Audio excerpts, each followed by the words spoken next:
нещо се случи. Този телефон почна да се включва и да се изключва сам. Сигурно съм превишил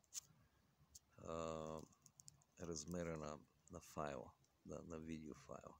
Както и да е. Мислата ми беше за що ядем зеленчуци, що зеленчуците са толкова много полезни за нас. Некой от вас, некой от тебе, ти виждал ли си как изглежда злато, което примерно разтвор с разтворено злато вътре, течност, киселина, и когато екстрактваш златото от тази киселина, от тази течност, как изглежда златото? Мога ти помогнем. Не е жълто и лъскаво, ами е кафяво. Същия цвят като едно говно. Същия цвят като почвата там, където живееш. Земята. Почва на земя. Същите за какво говорим. Сега, тия умните наприха така, че ни нагласиха да разбереме, че златото са пари. Е пари. Не, златото е живот. И златото е навсякъде около нас. И на базата на златото ние сме живи и някои от нас не толкова здрави. Ма това си зависи от тебе, дали, как си направиш там плана. Идеята на цялото нещо е, че ако вземеш 5 кофи от почвата, от градината и почнеш да я преработваш с химикали, че извадиш нищо. Нали? Като злато, като материал, че извадиш, няма да извадиш и 1 грам. Зависи къде живееш. Нали? Но мисълта ми е, че златото е навсякъде около нас и на базата на всичките тези златни наночастици, които са в почвата, растенията ги изсмукват. Растенията растат на базата на златото в почвата.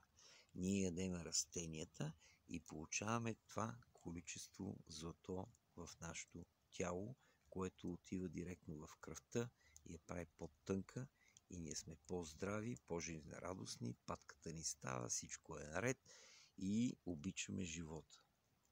Много е лесно. Кажи, не е ли? Много е лесно. Само, че на нас ни го разказаха, че златото са кругерандове, нали, там монети,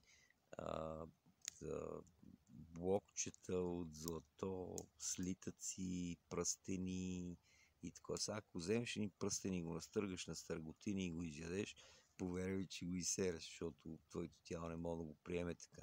То трябва да бъде на мини частици, които се съдържат в почвата. Затова златото е ценно, защото златото е живот. А ние сме един експеримент.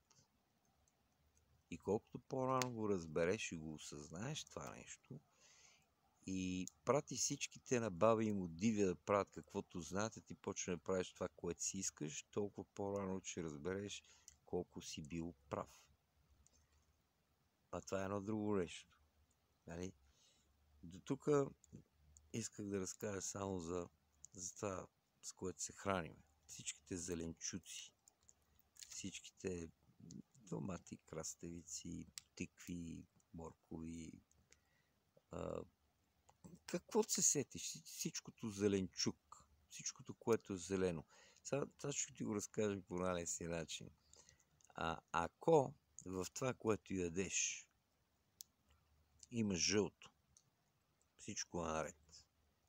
Сега ще кажеш, ма къде има жълто у краставиците? Абе, къде има жълто, бе? Как се прави зеленото?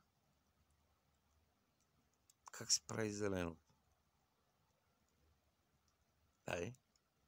синьо и жълто. И се прави зелено. Те нещата са такива. Червеното е едно друго. Това са телешките пържоли. Ма те носят, както ние, всеки един от нас носи в собственото си тяло, в червата си, в стомаха си, в дебелото черво, едни глисти, едни полипи, едни гадове, които де-факто не ни помагат. Така по същата схема и растенията ги носят. И животните ги носят.